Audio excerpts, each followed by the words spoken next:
ओम शांति।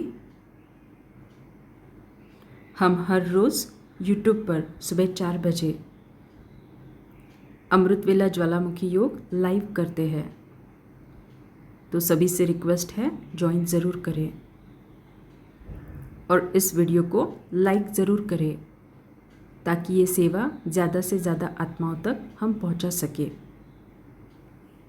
आज 13 मई 2026 प्रातः मुरली मधुबन से बाप दादा कहे, मीठे बच्चे, बाप द्वारा तुम्हें जो सृष्टि के आदि मध्य अंत की नॉलेज मिली है, इसे तुम बुद्धि में रखते हो, इसलिए तुम हो स्वदर्शन चक्रधारी। प्रश्न, रूह को पावन बनाने के लिए रूहानी बाप कौन सा इंजेक्शन लगाते हैं? उत्तर, मन मना भव का। यह इंजेक्शन रूहानी बाप के सिवाय कोई लगा नहीं सकता। बाप कहते हैं, मीठे बच्चे, तुम मुझे याद करो।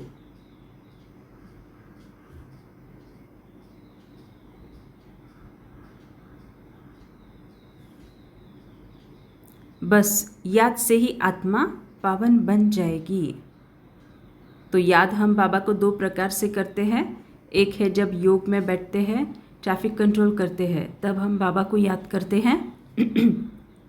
दूसरा, जब मैं आत्मा इस मुरली का मनन चिंतन करती हूँ, इस मुरली को प्रैक्टिकल स्वरूप में धारण करती हूँ, तब भी मैं आत्मा बाबा की याद में ही रहती हूँ, क्योंकि ये जो मुरली की सेवा है, मुरली को पढ़ना, लिखना, चिंतन करना, ये भी मैं बाबा की ही श्रीमत में करती हूँ, इसीलिए वो भी चीज़ें बाबा की याद में ही आ जाती है।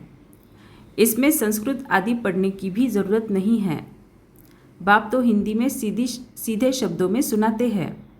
रूह को जब यह निश्चय हो जाता है कि रूहानी बाप हमें पावन बनने की युक्ति बता रहे हैं, तो विकारों को छोड़ती जाती है।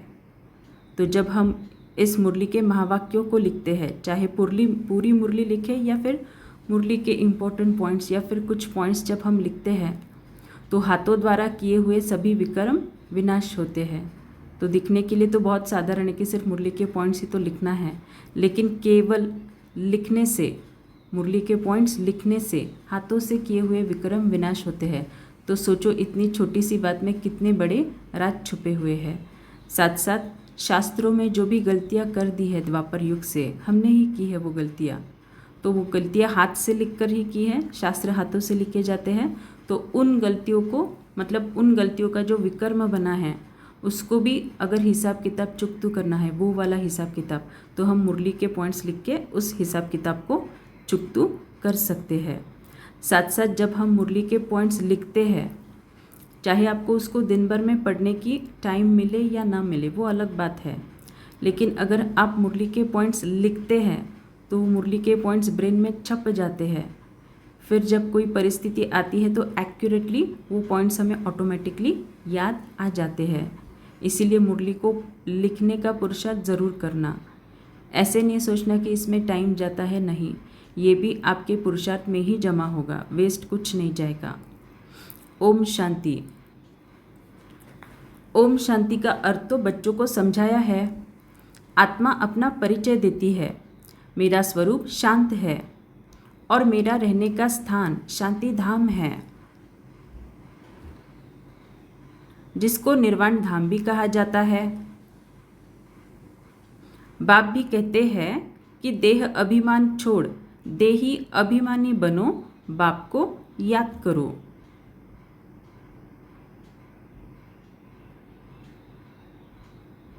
वह है पतित पावन। यह कोई भी नहीं जानते कि हम आत्मा हैं, यहाँ आए हैं पाठ बजाने।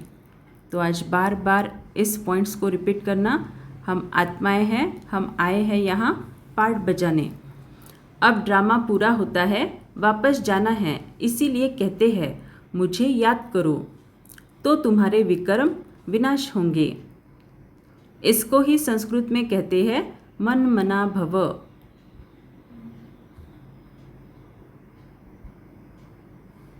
बाप ने कोई संस्कृत में नहीं कहा है, बाप तो इस हिंदी भाषा में समझाते हैं। जैसे गवर्नमेंट कहती है एक ही हिंदी भाषा होनी चाहिए, बाप ने भी वास्तव में हिंदी में ही समझाया है। परंतु इस समय अनेक धर्म, मठ, पंथ होने के कारण भाषाएं भी अनेक प्रकार की कर दी है। सतयुग में इतनी भाषाएं नहीं होती जितनी यहाँ है। गुजरात में रहने वालों की भाषा अलग, जो जिस गांव में रहते हैं वह वहाँ की भाषा जानते हैं। अनेक मनुष्य है, अनेक भाषाएं हैं। सतयुग में तो एक ही धर्म, एक ही भाषा थी। वहाँ पे क्यों एक धर्म और एक भाषा थी? क्योंकि संगम युग पर हम बच्चों ने एक ही मुरली को पढ़ा है, इस एक ही मुरली को धारण किया है। ऐसे नहीं कि हर एक आत्मा के लिए अलग अलग मुरली, नहीं, हर रोज़ की मुरली सारे विश्व भर के लिए सेम, धारणाएं सबके लिए सेम। इसीलिए सतयुग में एक ही धर्म, एक ही भाषा, क्योंकि यहाँ पे मुरली को धारण करते करते आत्माओं की वृत्ति एक समानता को प्राप्त करती है। इसीलिए फिर वहाँ पे जाके एक धर्म, एक भाषा। अभी तुम बच्चों को सृष्टि के आदि मध्य अंत की नॉलेज बुद्धि में है, यह कोई शास्त्र में नहीं है। ऐसा कोई शास्त्र नहीं जिसमें यह नॉलेज हो। न कल्प की आयु का ही लिखा हुआ है, न किसको मालूम है। सृष्टि तो एक ही है। सृष्टि का चक्र फिरता रहता है, नई से पुरानी, पुरानी से फिर नई होती है। इसको ही कहा जाता है स्वदर्शन चक्र। जिसको इस चक्र का नॉलेज है उसको कहा जाता है स्वदर्शन चक्रधारी।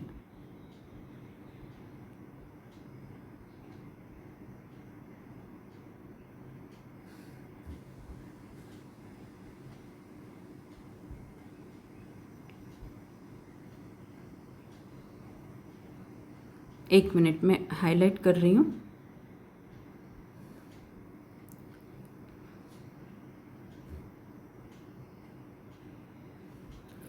आत्मा को ज्ञान रहता है यह सृष्टि कैसे फिरता है। वह फिर श्री कृष्ण को विष्णु का स्वदर्शन चक्र दे देते हैं। अब बाप समझाते हैं। उन्हों को तो नॉलेज थी नहीं। सृष्टि के आदि मध्य अंत का नॉलेज बाप ही देते हैं। यह है स्वदर्शन चक्र। बाकी कोई हिंसा की बात नहीं जिससे गला कट जाए, यह सब झूठ लिख दिया है। यह नॉलेज बाप के सिवाय कोई मनुष्य मात्र दे न सके। मनुष्य को कभी भगवान कह नहीं सकते, जबकि ब्रह्मा विष्णु शंकर को भी देवता कहा जाता है। जो बाप की महिमा है वह देवताओं की भी नहीं। बाप तो राजयोग सिखा रहे हैं, ऐसे नहीं कहेंगे। बच्चों की भी वही महिमा है जो बाप की है। बच्चे फिर भी पुनर्जन्म लेते हैं, बाप तो पुनर्जन्म में नहीं आते हैं। बच्चे बाप को याद करते हैं। ऊंचे ते ऊंचा है भगवान, वह सदा पावन है। तो बाबा की जो भी महिमा आती है मुरली में लिखना उसको।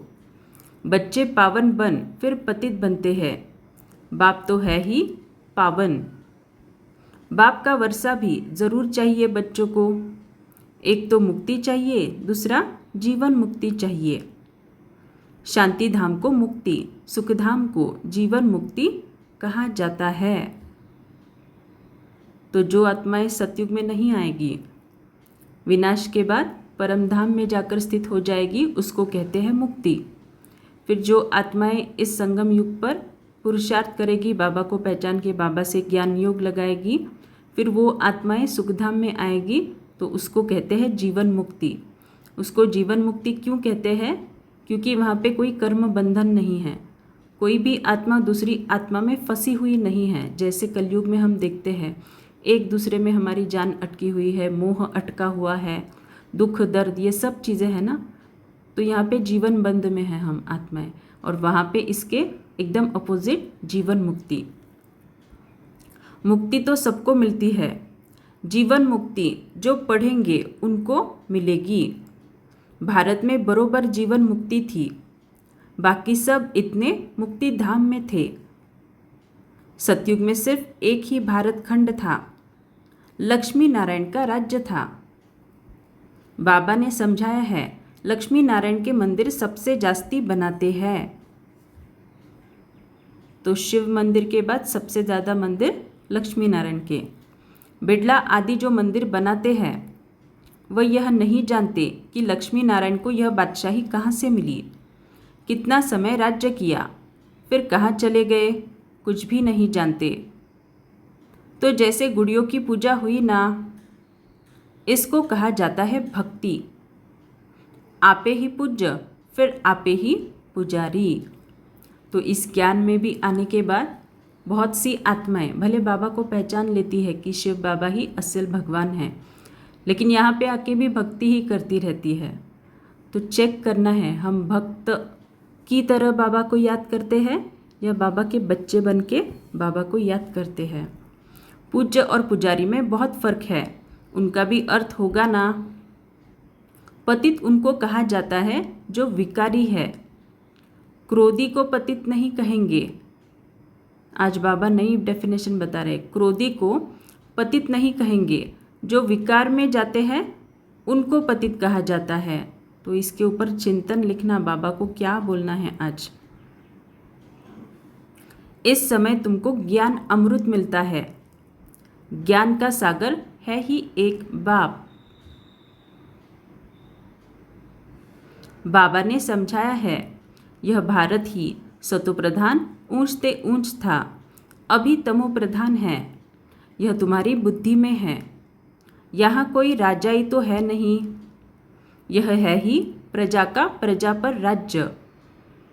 सतयुग में बहुत थोड़े होते हैं, अभी तो कितने हैं।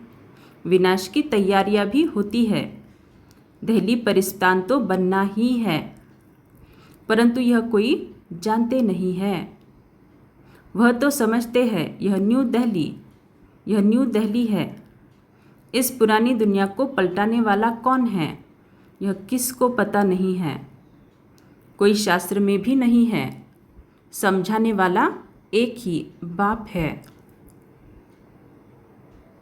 अभी तुम बच्चे नई दुनिया के लिए तैयारी कर रहे हो, कौड़ी से हीरे मिसल बन रहे हो।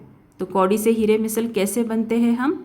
एक तो बाबा के साथ योग लगा के, दूसरा जैसे जैसे सामने हिसाब किताब आते हैं उन हिसाब किताब को ज्ञान की प्रत्यक्ष धारणा से, अगर मैं आत्मा चुकतू कर रही हूँ तो मैं आत्मा कौड़ी से हीरे मिसल बन रही हूँ। भारत कितना सॉल्वेंट था, दूसरा कोई धर्म नहीं था, अभी तो अनेक धर्म हैं। अब रहमदिल बाप को याद करते हैं। भारत सुखधाम था, यह भूल गए हैं। अब तो भारत का क्या हाल है, नहीं तो भारत हेवन था, बाप का जन्म स्थान है ना। तो ड्रामा अनुसार उनको तरस आ जाता है। भारत तो प्राचीन देश है, कहते भी है बरोबर, क्राइस्ट से 3000 वर्ष पहले भारत स्वर्ग था और कोई धर्म नहीं था। अभी यह भारत बिल्कुल पट आकर पड़ा है। गाते तो है, भारत हमारा देश सबसे ऊंच था, नाम ही था हेवन, स्वर्ग। भारत की महिमा का भी कोई को पता नहीं है। बाप ही आकर भारत की कहानी समझाते हैं। भारत की कहानी माना दुनिया की, इसको सत्यनारायण की कहानी कहा जाता है। बाप ही बैठ समझाते हैं, पूरे 5000 वर्ष पहले भारत में लक्ष्मी नारायण का राज्य था, जिन्हों के चित्र भी है, परंतु उन्होंने यह राज्य कैसे मिला? सतयुग के आगे क्या था, संगम के आगे क्या था? कलयुग। यह है संगम युग, जिसमें बाप को जान आना पड़ता है, क्योंकि जब पुरानी दुनिया को नया बनाना हो तभी मुझे आना पड़ता है, पतित दुनिया को पावन बनाने। मेरे लिए फिर कह दिया है सर्वव्यापी, युगे युगे आता है तो मनुष्य ही मूंझ गए हैं। संगम युग को सिर्फ तुम जानते हो। तुम कौन हो? बोर्ड पर लिखा हुआ है प्रजापिता ब्रह्मा कुमार कुमारी। ब्रह्मा का बाप कौन? शिव। ऊंचते ऊंच, पीछे है ब्रह्मा।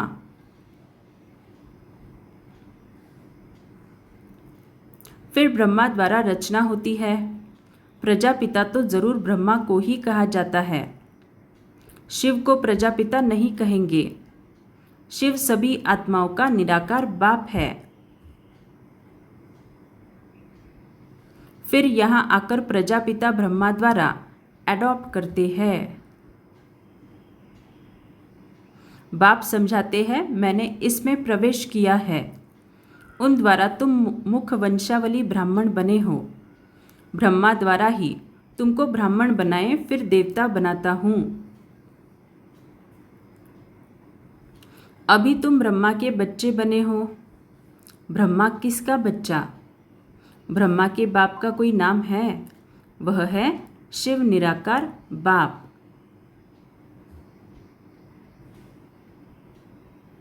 वह आकर इनमें प्रवेश कर एडॉप्ट करते हैं, मुख्य वंशावली बनाते हैं। बाप कहते हैं मैं इनके बहुत जन्मों के अंत में प्रवेश करता हूँ, यह हमारा बन जाता है। संन्यास धारण करते हैं। किसका संन्यास? 5 विकारों का। घर बार छोड़ने की दरकार नहीं।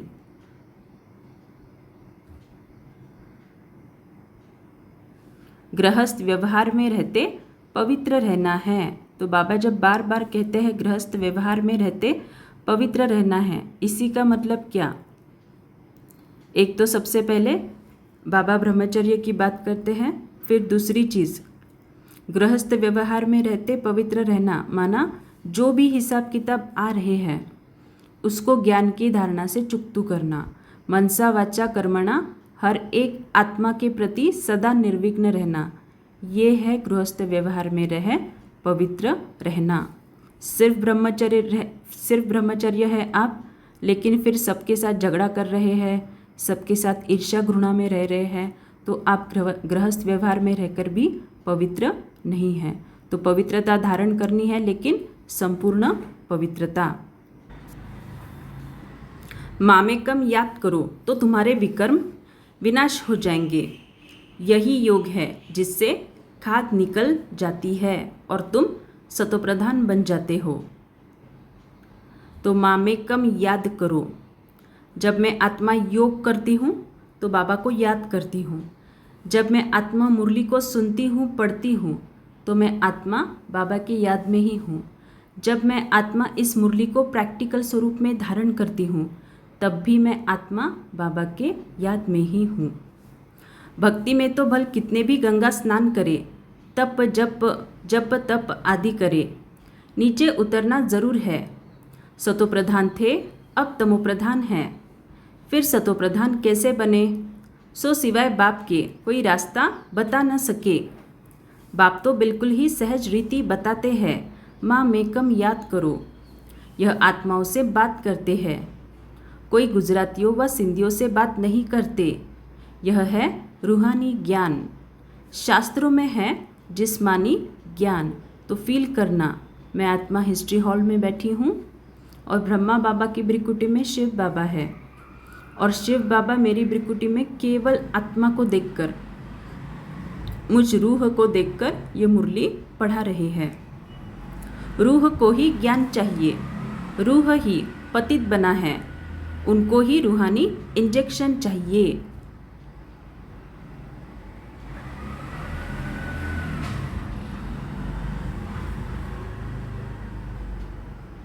बाप को कहा ही जाता है रूहानी अविनाशी सर्जन।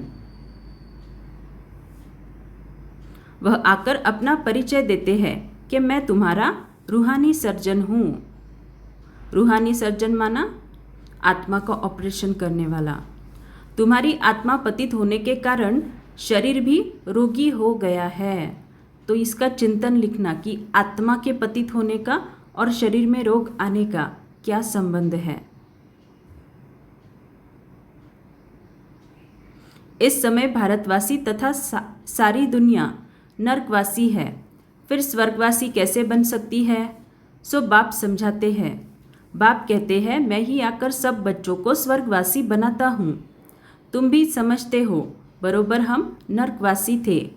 कलयुग को नर्क कहा जाता है। अब नर्क का भी अंत है।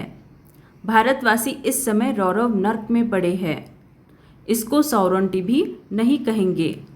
लड़ते झगड़ते रहते हैं। अब बाप स्वर्ग में ले जाने लायक बनाते हैं। तो रौरव नर्क, रौरव नर्क माना पांचों विकारों की अति, पांचों विकारों की अति, तो उनको मानना चाहिए। अपने धर्मशास्त्र को भी नहीं जानते, बाप को ही नहीं जानते। बाप कहते हैं मैंने तुमको पतित से पावन बनाया था, न कि श्री कृष्ण ने। श्री कृष्ण तो पावन नंबर 1 था। उनको कहते भी हैं श्याम सुंदर।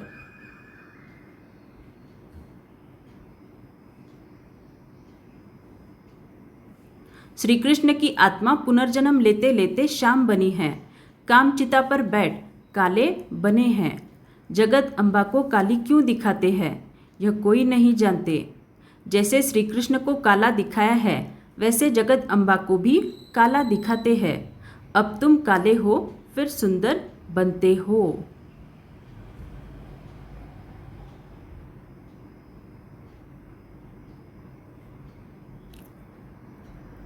जैसे श्री कृष्ण को काला दिखाया है, वैसे जगत अम्बा को भी काला दिखाते हैं। अब तुम काले हो, फिर सुंदर बनते हो। तुम समझा सकते हो भारत बहुत सुंदर था। सुंदरता देखनी हो तो अजमेर सोनी द्वारिका में देखो। स्वर्ग में सोने हीरे के महल थे, अभी तो पत्थर भित्तर के हैं। सब तमोप्रधान हैं। तो बच्चे जानते हैं शिव बाबा ब्रह्मा दादा दोनों इकट्ठे हैं। इसीलिए कहते हैं बाप दादा। लिखना इसको। और मैं वैसे तो मुरली में बहुत सारे पॉइंट्स को हाईलाइट करती हूँ। अगर आपको टाइम कम पड़ता है तो आपको जितना इसमें से पॉसिबल है उतना लिखना। कम से कम बाबा की जो महिमा है ना, उसको तो लिखना ही लिखना। और वरदान स्लोगन और मीठे बच्चे जो होता है वो, उतना तो कम से कम लिखना ही लिखना। अगर दादा से कहेंगे तो बाकी शिव के पास क्या है। वर्षा शिव बाबा से मिलता है ब्रह्मा द्वारा विष्णुपुरी की स्थापना। अभी तो रावण राज्य है, सिवाय तुम्हारे सब नरकवासी है। तुम अभी संगम पर हो, अभी पतित से पावन बन रहे हो, फिर विश्व के मालिक बन जाएंगे। यह कोई मनुष्य नहीं पढ़ाते हैं। तुमको मुरली कौन सुनाते हैं? शिव बाबा। परमधाम से आते हैं, पुरानी दुनिया पुरानी शरीर में। कोई को निश्चय हो जाए तो फिर बाप से मिलने सिवाय रह न सके। कहे पहले बेहद के बाप को तो मिले, ठहर नहीं सकेंगे। कहेंगे बेहद का बाप जो स्वर्ग का मालिक बनाते हैं, उनके पास हमको फौरन ले चलो। देखे तो सही शिव बाबा का रथ कौन सा है। वो लोग भी घोड़े को श्रृंगारते हैं, पट का निशानी रखते हैं। वह रथ था मोहम्मद का, जिसने धर्म स्थापन किया। भारतवासी फिर बैल को तिलक दे मंदिर में रखते हैं। समझते हैं इस पर शिव की सवारी हुई। अब बैल पर तो न शिव की न शंकर की सवारी है। कुछ भी समझते नहीं। शिव निराकार है, वह कैसे सवारी करेंगे। टांगे चाहिए जो बैल पर बैठ सके, यह है अंधश्रद्धा। अच्छा, मीठे मीठे सिकिलदे बच्चों प्रति माता पिता बाप दादा का याद प्यार और गुड मॉर्निंग। रूहानी बाप की रूहानी बच्चों को नमस्ते।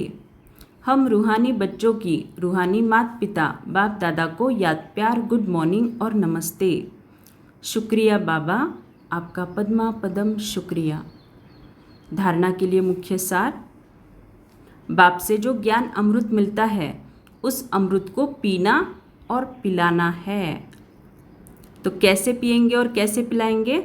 सिर्फ सुनना और सुनाना माना पीना और पिलाना नहीं है। वो तो है, वो तो प्राइमरी स्टेज है। लेकिन अमृत को पीना और पिलाना माना इस ज्ञान को प्रैक्टिकल स्वरूप में धारण करना और फिर हमारे कर्मों द्वारा उन गुणों का दान करना, ताकि सामने वाले को भी वो प्रेरणा मिल जाए कि मुझे भी इस ज्ञान को धारण करना है। तो अमृत को पीना और पिलाना है। पुजारी से पूज्य बनने के लिए विकारों का त्याग करना है। बाप जो स्वर्ग में जाने के लायक बना रहे हैं, उनकी हर बात माननी चाहिए, पूरा निश्चय बुद्धि बनना है। बाबा मुरली में हर बहुत बार एक बात कहते हैं, बाप तुम्हें मंदिर लायक बनाने आए हैं। मंदिर लायक माना क्या? मंदिर में जो गाभारे में वो मुख्य मूर्ति होती है, वो मूर्ति हमें बाबा बनाने आए हैं। इसी का मतलब क्या? सामने वाला मुझे आके गालियाँ देगा, बहुत कुछ बोलेगा, बहुत कुछ मेरे बारे में मेरे सामने मेरे पीठ पीछे भला बुरा कहेगा, लेकिन अगर मैं उस आत्मा के प्रति निर्मल चित्त हूँ, माना मुझ आत्मा में उस आत्मा के लिए कोई नेगेटिविटी नहीं, कोई व्यर्थ संकल्प नहीं, कोई बुरा संकल्प नहीं, मुझ आत्मा से निरंतर उस आत्मा के लिए सिर्फ आत्मिक स्नेह ही बहता जाता है, तभी जाकर मैं आत्मा मंदिर लायक बनूंगी। सोचो, अगर कोई आत्मा मुझे नेगेटिव कुछ भी बोल रही है और मैं भी उसके लिए नेगेटिव बोल रही हूँ, फिर द्वापर युग में जब मेरे मंदिर बनेंगे, इमेजिन करना, उस मंदिर में मेरी मूर्ति होगी, फिर वो यही आत्मा अगर भक्त बन के आएगी और मुझ मूर्ति से उसको नेगेटिव वाइब्रेशंस मिलेंगे, तो क्या वो वापस मेरे दर्शन करने आएगी? नहीं आएगी। तो बाबा यही बोलते हैं कि बाप तुम्हें मंदिर लायक बनाने आए हैं। तो सामने से आएंगे हिसाब किताब, चित्त पर कोई मैल न रखना, बस यही है मंदिर लायक बनना। तो पूरा निश्चय बुद्धि बनना है। वरदान, अनुभव की विल पावर द्वारा माया की पावर का सामना करने वाले अनुभवी मूर्त भव। सबसे पावरफुल स्टेज है अपना अनुभव। अनुभवी आत्मा अपने अनुभव की विल पावर से माया के कोई भी पावर का, सभी बातों का, सर्व समस्याओं का सहज ही सामना कर सकती है और सभी आत्माओं को संतुष्ट भी कर सकती है। सामना करने की शक्ति से सर्व को संतुष्ट करने की शक्ति अनुभव के विल पावर से सहज प्राप्त होती है। इसीलिए हर खजाने को अनुभव में लाकर अनुभवी मूर्त बनो। स्लोगन, एक दो को देखने के बजाय स्वयं को देखो और परिवर्तन करो। अच्छा, ओम शांति।